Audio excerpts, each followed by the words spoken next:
Hi, thanks for joining me. Today I'm going to be going over week 3, problem 2 from the Michaelmas term Invariants puzzle competition. As always, I'll leave a link in the description below to the Facebook page of the Invariants, where you can find more details of the competition. Anyway, this is the problem I'm going to be tackling today. We have a unit sphere, like so, and on this sphere we have a closed curve C. Okay, so a closed curve simply means sort of like a loop, so a curve on this sphere. Let's say it starts here, goes round, maybe it goes round the back end of the sphere, something like that, comes back down like so. Now we have the spherical length L of the curve C is less than or equal to 2 pi. So the spherical length is simply the length along the sphere, so if we sort of measure this length all the way around, we're going to get some number which is less than or equal to 2 pi. We want to prove that there exists a closed hemisphere H such that C is a subset of H, i.e. the curve C lies entirely on H. Okay, so in this case here I've drawn an example curve, and perhaps we could take this the upper hemisphere of this sphere, and that will do for this case, but we want to prove that it holds for all closed curves C with the spherical length of C less than or equal to 2 pi. Okay, so if you want to have a go at this problem, pause the video now and give it a go for yourself, and I'm going to get stuck into a solution.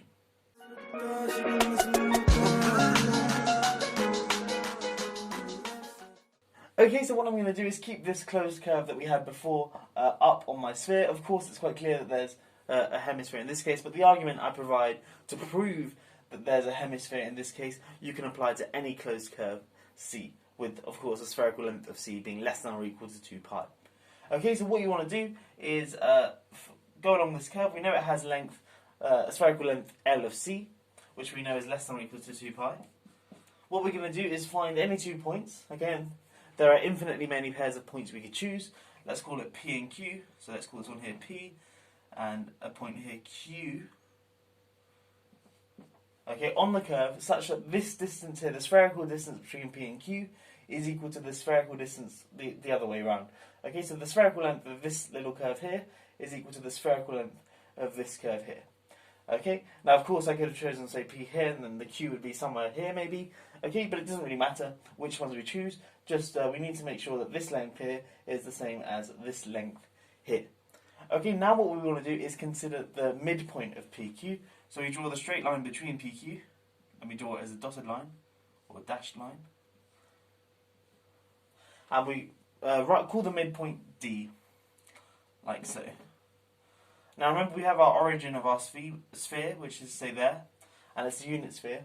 Now, I claim firstly, if D equals O, i.e. the midpoint of P and Q is the origin, well then, firstly, we know that the length of this curve here is less than or equal to 2 pi, but if the midpoint D was this thing here, then we know that P and Q were were the spherical length at least pi apart, because they're at least half the circumference of this circle here. Okay, so if P and Q were here, and we had D being the origin, then if we had something like this, say, we'd have that the spherical length of PQ would be at least pi, and then the other way around would be at least pi. So thus the length, the closed curve length of C would be greater than or equal to pi plus pi, which is 2 pi. But we know that the length of C must be, the spherical length of C must be less than or equal to 2 pi. So we can conclude that the spherical length of C must be 2 pi. But then it's not too difficult to argue that then we must have a circle. Okay, so then we must have, say, something like this. So this circle here. So the greatest circle of the sphere. And then it's quite clear that we can find a hemisphere. We simply use that circle as a thing to to dissect our sphere into 2 hemispheres, and trivially it in fact is in both hemispheres because we're considering the closed hemispheres. Anyway, that's a triviality that we just need to consider. So now we can assume without loss of generality that L of C is strictly less than 2 pi, because if it is equal to 2 pi, then I've just argued that it must be a greatest circle of the sphere. So, and then in that case it's quite trivial how we're going to dissect our sphere into 2 hemispheres. So now we assume that L of C is less than 2 pi exactly. Okay, so we have D not being the origin now. Okay, so we consider this line here, OD. Okay, and then there'll be some plane which is perpendicular to this line here, and that passes through the origin. Okay, so we're going to look at this plane like so.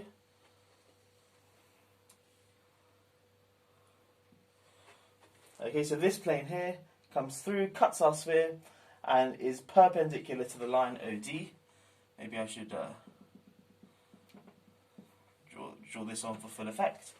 Okay, so it passes through this this line here, sorry, and this plane here are perpendicular, and both this line and the plane contain the origin as a point.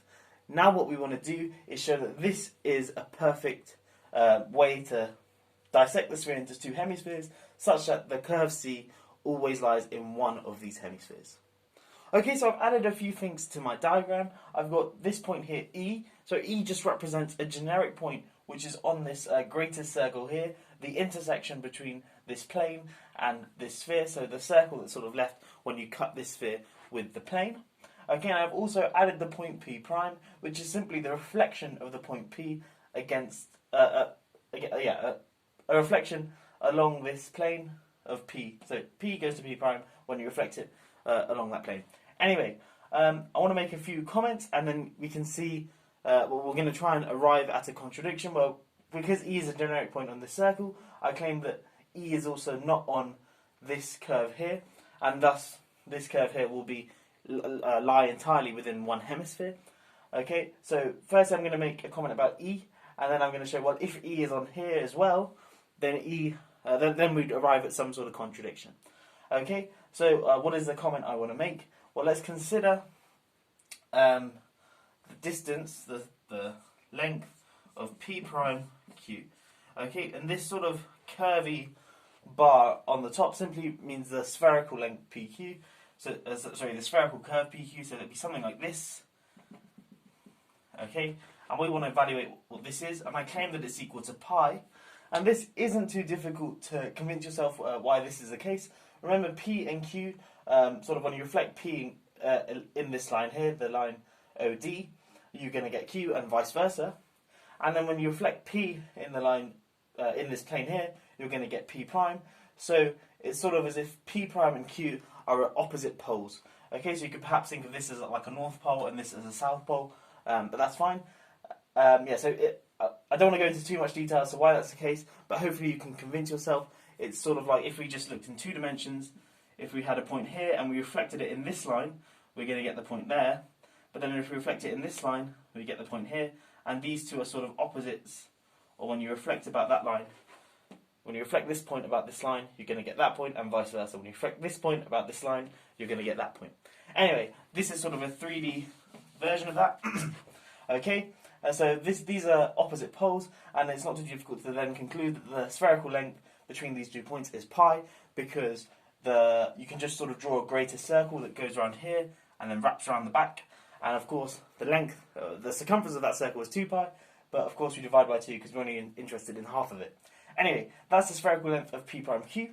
Now, sort of by the triangle inequality, we get that the spherical length of P to E plus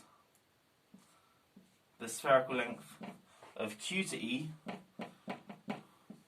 Okay, well this thing here is the same as the spherical length from P prime to E.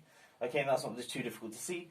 The spherical length from P to E is for this curve here. Okay, and the spherical length for P prime to E is just this thing here, and they have exactly the same length. So I'm just going to replace that with a prime. Okay, and this thing here, sort of by the triangle inequality, is greater than or equal to the length from P prime to Q, and we just showed that that is equal to pi. Okay, so yeah, that's the case. So if you have a generic point E on our intersection of the plane and the circle, so on this sort of greater circle here, then this inequality holds. Now what I want to do is show that if we have a point on this curve here, let's call it R, so a generic point R on our curve, then this thing here evaluates to something less than pi. Okay, so I've just shown that this inequality holds, that the spherical length of the spherical curve PE plus the spherical length of the spherical curve QE is greater than or equal to pi. Now let's take a generic point R on this curve here, and now we're going to derive a similar sort of thing. So L of PR plus L of QR. Well, now because R lies on this curve, okay, I've sort of drawn it on the back half of the curve, but L of PR is going to be this length here, or at most this length here, and L of QR is going to be at most this thing here. So then when we add them up, we're going to get something that's at most the length of this thing here, but we know that that's precisely L of C over 2. So this thing here is less than or equal to L of C over 2, the spherical length of the curve divided by 2, and of course that is less than pi. Strictly less than pi, importantly. And we arrive at sort of a contradiction, because if a point were to lie both on the curve and on the hemisphere line, i.e. the curve and this plane intersect, then we're going to arrive at some contradiction, because this inequality has to hold, but also if I swap the R for E, this thing will have to hold. So I get that pi is bigger than pi, which is of course, pi is strictly less than pi, which is of course a contradiction. Okay, so that means that these two things, so the curve never intersects the plane, and thus this curve here is always above the plane, and thus lies in a particular hemisphere, and that solves the problem. I hope you have enjoyed this video. The solution was a little bit technical, but it's quite neat, I think. But yeah, I hope you have enjoyed this video, and I will catch you in the next one. Have a great day.